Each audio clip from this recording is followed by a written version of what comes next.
嗨，各位观众朋友们，大家好，我是胡老板，欢迎来到今天的胡聊科技。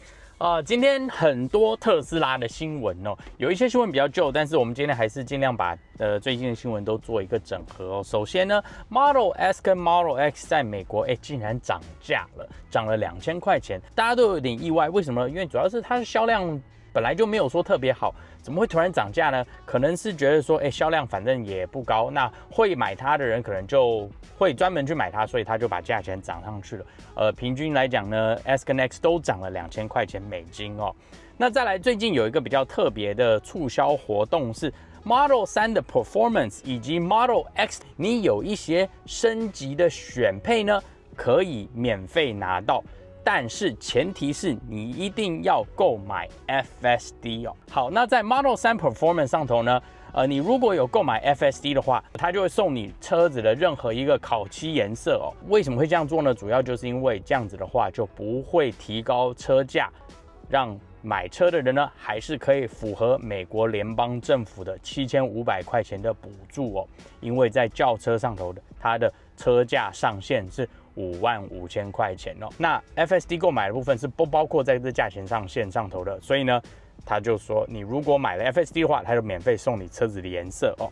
那在 Model X 上头不是送车子的颜色，而它是送你不同的椅子的选配。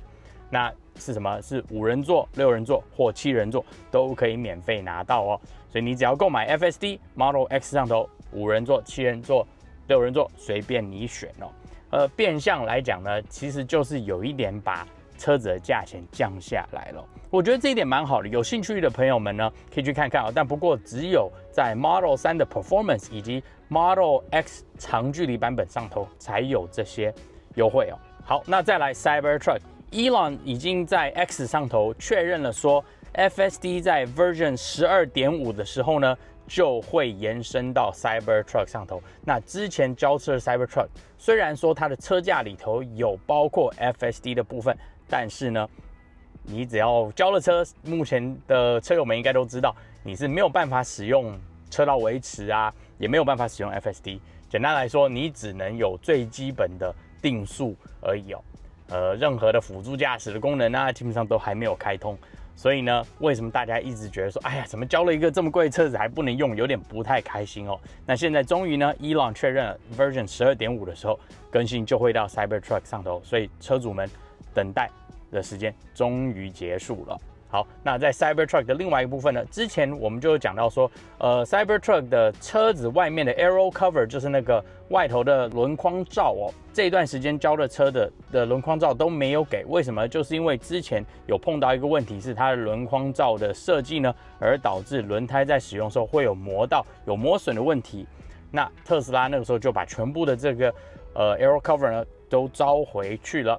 并且要重新设计，那现在就有网友陆陆续续收到新的重新设计过的 Aero Cover。那在照片上头大家可以看到，其实跟之前看起来蛮像的，但是它可能就是让它中间的间隔变大了一点，就不会一直磨蹭到轮胎上头。我觉得这个呢，就不需要一直看那个没有 Aero Cover 的 Cybertruck 轮胎，这样子也是蛮好的哈。那在另一个方面呢 ，Model 3竟然增加了一个新的款式。那这一个款式呢，其实很早，在最早 Model 3出来的时候，其实就有。后来呢，特斯拉决定停产它了。那是什么呢？是 Model 3的长距离后驱版本，对，就是 Rear Wheel Drive 的 Long Range Version 哦。那之前呢，那一台 Model 3其实是 CP 值最高的，因为呢它的续航力最强。那你正常呢在良好道路状况上呢，其实你开车也不需要有4驱，也就是 All-Wheel Drive 嘛。后驱呢，其实绰绰有余哦。那甚至我自己之前在2018年第一台刚交车的 Model 3也是长距离后驱版本，只不过后来呢，我决定升级到 Performance 关系，那台车我就卖掉了。那之后呢，特斯拉就一直没有出过 Model 3的长距离后驱版本，直到现在哦。那在这个方面呢，有一些东西大家要注意的。第一个是目前在美国呢，你只能去买它，你不能用租赁的，可能是因为电池的不够的问题吧。因为从特斯拉网站上头你可以发现到说，这一台车其实是符合联邦政府补助的7500块钱的补助哦。那要符合这个呢，主要就是它的电池目前一定要在美国生产。那据了解呢，现在在美国生产的只有 Panasonic 的电池，而不是 LG 的电池哦。那你如果是 LG 的电池的话，你是没有这个补助，所以特斯拉一定是在这款车上头是用了 Panasonic 的电池。那 LG 的电池呢，是要可能今年以后或明年呢才会在美国做生产哦。所以现阶段在美国符合联邦政府补助的车子都是在美国生产的电池哦。另外一个大家要注意的，这一台长距离后驱版本的 Model 3呢，它符合联邦政府补助。那你如果把它的价钱再扣掉这7500块，其实这台车只要35000块钱美金哦，比基本款的后驱版本的 Model 3还便宜哦。但前提大家要购买的时候，你一定要确定说你是符合这个补助的，这样子购买才会比较划算哦。那它的规格呢，其实跟 All-Wheel Drive 版本是一样的，只不过它就是少了一个前面的马达。那它的续航力呢，提升到363英里的 EPA 数据哦，真是非常漂亮哦。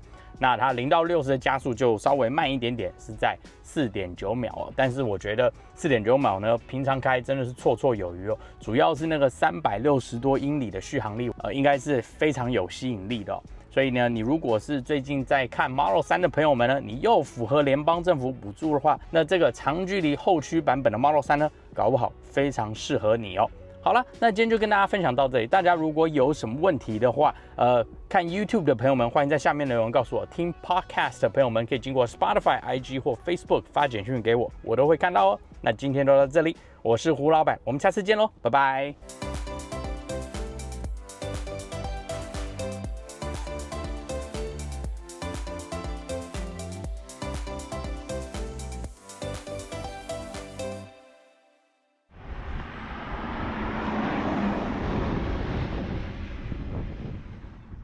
哦，最近真的是太忙了，我这个1个礼拜哦，到处开车，真的是太忙，好不容易今天有一点点时间可以录节目哦。